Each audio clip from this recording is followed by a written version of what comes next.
ओम शांति। ओम शांति। Good morning. Very good morning.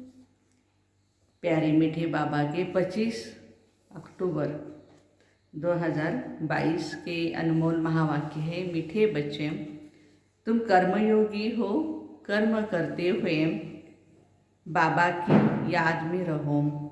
याद में रहने से कोई भी विकर्म नहीं होगा। बाबा कहते हम बच्चे सभी कर्मयोगी हैं और याद में रह करके हमें कर्म करना है। इसका फायदा क्या होगा? कोई भी विकार उनके वश होकर के कर्म नहीं होगा या पाप कर्म नहीं होगा।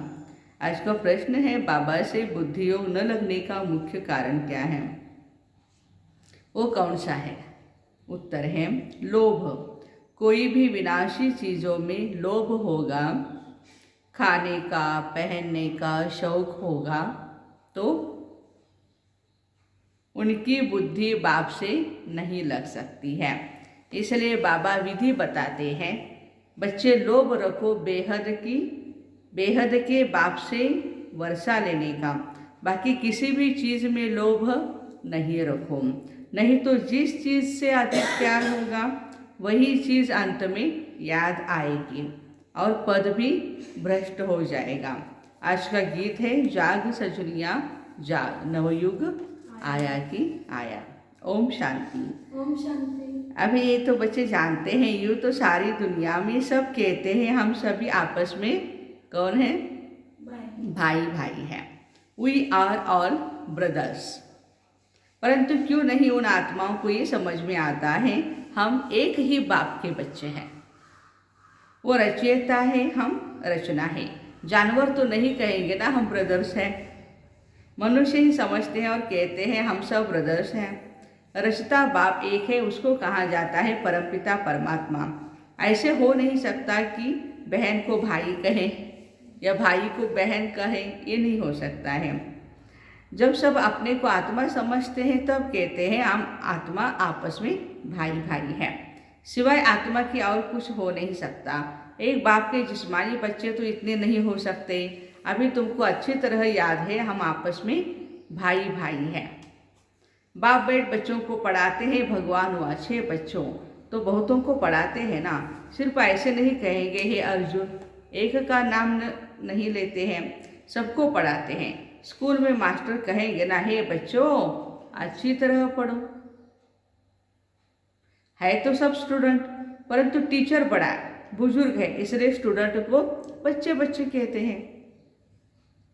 वहाँ कोई अपने को आत्मा तो नहीं समझते, वहाँ तो जिस्मानी संबंध ही रहता है।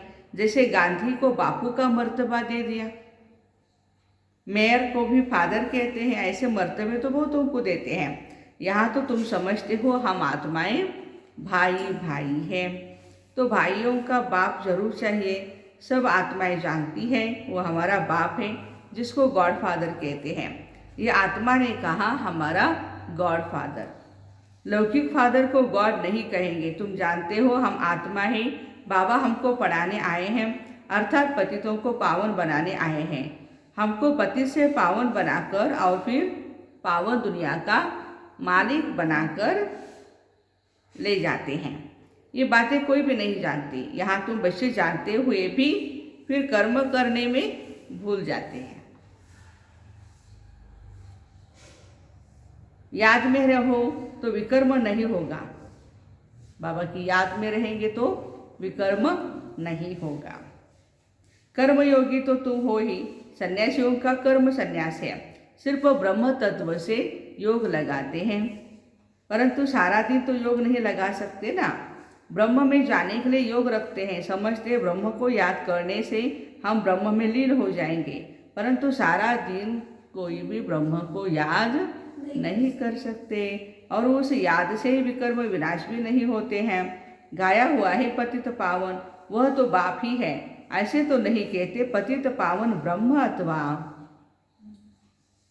पतित पावन तत्व है। सब बाप को ही पतित पावन कहते हैं। ब्रह्म को कोई भी फादर नहीं कहते, वो तो हमारे रहने का स्थान है। न ब्रह्म को कोई ब्रह्म में कोई तपस्या करते हैं। ब्रह्म की शिव की तपस्या करते, देखो शिव का मंदिर है, तत्व का मंदिर भी बन सकेगा क्या? ब्रह्म में तो अंडे सदृश आत्माएं रहती है परम धाम में। इसलिए शास्त्रों में ब्रह्मांड कहा है। यह नाम कोई है नहीं, वो तो घर है। जैसे आकाश तत्वों में कितने साकारी मनुष्य रहते हैं, वैसे वहाँ फिर आत्माएं रहती है। तुम जानते हो बच्चे, बाबा से हम इस ड्रामा के आदि मध्यांत की नॉलेज ले, सारे राज को जानकर, सारे झाड़ की नॉलेज समझकर मास्टर बीजरूप बन जाते हैं। परमपिता परमात्मा में सारी नॉलेज है, हम उनके बच्चे हैं। वो बैठ समझाते इस कल्पवृक्ष की उत्पत्ति, पालना और संहार कैसे होता है। उत्पत्ति कहने से जैसे नई दुनिया उत्पन्न करते हैं, स्थापना अक्षर ठीक है, ब्रह्मा द्वारा पतितों को पावन करते, पति पावन अक्षर जरूर चाहिए। सतयुग में सब सदगति में है, कलयुग में सब दुर्गति में है। क्यों, कैसे दुर्गति हुई, कोई को पता नहीं। गाते भी है सर्व का सदगति दाता एक है। आत्मा समझती है यह एक खेल है। बाप की महिमा गाते हैं सदा शिव, माना सदा सुख देने वाला शिव। गाते हैं सुख करता दुख हरता। भारत में लक्ष्मी नारायण का राज्य था, अब तो नहीं है ना। लक्ष्मी नारायण को भगवान भगवती कहते हैं। उन्होंने राजधानी किसने स्थापन की? भगवान निराकार है, उनसे आत्माएं वर्षा पाती है। आत्मा ही 84 जन्म लेते लेते गिरती आती है, गिरते गिरते दुर्गति को पाती है। ये बात समझानी है। परमात्मा सर्वव्यापी नहीं है, वह बाप सदगति दाता है। हम सब भाई भाई है, न कि बाप। ऐसे थोड़े कहा जाता फादर्स ने ब्रदर्स का रूप धरा है। नहीं, फादर ने ब्रदर्स का रूप धरा है। इसलिए पहले ये बताओ, परमपिता परमात्मा से तुम्हारा क्या संबंध है? लौकिक संबंध को तो सब जानते हैं। आत्माओं का है निराकार बाप, उनको हेवनली गॉड फादर कहते हैं। फादर ने जरूर नई रचना का मालिक बनाया होगा। अभी हम मालिक नहीं हैं, हम सुखी थे, दुखी किसने बनाया ये नहीं जानते। आधा कल्प से रावण का राज्य चला आया तो भारत की यह हालत हुई है। द्वापर युग से रावण के कारण भारत की दुर्दशा हुई है। भारत परमपिता परमात्मा की बर्थ प्लेस है। भारत में भगवान आए हैं, जरूर स्वर्ग स्थापन किया होगा। शिव जयंती भी मनाई जाती है, तुम लिख सकते हो। हम फलाना बर्थडे मना रहे हैं तो मनुष्य वंडर खाएंगे, ये क्या बताते हैं? बधाई भी दो, बताओ हम पतित पावन सदगति दाता परमपिता परमात्मा शिव की जयंती मना रहे हैं। बाबा का बर्थडे महाशिवरात्रि है ना। तो ये खुशी की बधाई दो सभी को। उस दिन बहुत शादमाना करना चाहिए। बाबा का बर्थडे मनाने में, महाशिवरात्रि में बहुत ही उत्साह से शादमाना करना चाहिए। सर्व के सदगति दाता की जयंती कम बात है क्या? एरोप्लेन द्वारा पर्चे बड़े बड़े शहरों में गिराने चाहिए। इतनी खुशी होनी चाहिए कि बाबा का बर्थडे हम कैसे सेलिब्रेट करें। तो अखबारों में भी पड़ेगा, बहुत सुंदर सुंदर कार्ड्स बनाने चाहिए। मोस्ट बिलीवेड बाबा की बहुत महिमा लिखनी चाहिए। भारत को फिर से स्वर्ग बनाने आए हैं, वही बाप राजयोग सिखला रहे हैं, वर्षा भी देते हैं। शिव जयंती के कार्ड बहुत अच्छे सुंदर छपने चाहिए। आज बाबा महाशिवरात्रि के बारे में बोल रहे हैं। प्लास्टिक पर भी छप सकते हैं, परंतु अजून छोटी बुद्धि है। राजा रानी तो कोटों में कोई बनेगा, बाकी जरूर अलबेले जो होंगे वो प्रजा बनेंगे। देखो जो अलबेले है बाबा कहते वो प्रजा में जाएंगे। माला 108 की है, बाकी प्रजा तो बहुत होगी। ऐसे भी नहीं, हम तो अलबेले हैं, खूब पुरुषार्थ करना चाहिए। बाबा समझाते बहुत है, परंतु अमल में मुश्किल लाते हैं, प्रैक्टिकल में मुश्किल लाते हैं बच्चे। यहाँ अपने को अल्लाह के बच्चे समझते और बाहर निकलने से माया उल्लू बना देती है। माना देहाभिमान में आते हैं, इतनी कड़ी माया है, राजाएं लेने वाले थोड़े निकलते हैं। चंद्रवंशी को भी हम नापासी कहेंगे। देखो भगवान की नज़रों में चंद्रवंशी भी नापासी है। तुम सबकी पढ़ाई और पद को जानते हो। दुनिया में रामचंद्र के पद को कोई जानता होगा क्या? बाबा अच्छी रीति समझाते हैं कैसे हम शिव जयंती के लिए फर्स्ट क्लास निमंत्रण बनावे जो मनुष्य चक्रित हो जाए। विचार सागर मंथन गाया हुआ है। शिव बाबा को थोड़े ही विचार सागर मंथन करना है, वो तो सागर है ना ज्ञान का, उसको मंथन करने की जरूरत नहीं है, हमको है। तो वही बच्चों का काम है। बाबा राय देते हैं किसकी बुद्धि में आए और काम न करे तो बाबा उनको अनाड़ी कहेंगे। प्लानिंग तो बहुत सारी होती है हमारे मन में कि हम ये करें वो करें, ये सेवा करें, ऐसे हमारी तपस्या होनी चाहिए, लेकिन हम प्रैक्टिकल में नहीं करते तो बाबा कहते अनाड़ी है। बच्चे जानते हैं परमपिता परमात्मा हमको ब्रह्मा द्वारा विष्णुपुरी का मालिक बना रहे हैं, शंकर द्वारा विनाश होना है, त्रिमूर्ति ऊपर खड़ा है। तुम सब पंडे हो जो रूहानी यात्रा सिखलाते हो, तुम भी लिख सकते हो सत्यमेव जयते। बरोबर सत्य बाबा हमको विजय माला सिखलाते हैं अथवा विजय प्राप्त कराते हैं। कोई ऐतराज उठावे तो उनको समझाना है। बाबा का ख्याल चला कि शिव जयंती कैसे मनानी चाहिए। गीता का भगवान शिव है, न कि श्री कृष्ण। इसका प्रचार बहुत करना है। वह रचयिता, वह रचना, वर्षा किससे मिलेगा? श्री कृष्ण है पहली रचना। दिखाया है सागर में पीपल के पत्ते पर श्री कृष्ण आया। यह है गर्भ महल की बात। स्वर्ग में गर्भ महल में मौज रहती है, यहाँ नर्क में गर्भ जल में फटकते हैं। सतयुग में गर्भ महल होगा और कलयुग में गर्भ जेल है, सजाएं भोगते हैं। श्री कृष्ण का चित्र कितना अच्छा है, नर्क को लात मार रहे हैं। बढ़िया चित्र है ना, छोटा बच्चा है और मुंह कहाँ है? स्वर्ग की तरफ है। श्री कृष्ण के 84 जन्म लिखे हुए हैं। भगवान आज तुम अपने जन्मों को नहीं जानते, मैं तुमको बतलाता तो जिसने पूरे 84 जन्म लिए हैं उनको ही समझाता हूँ।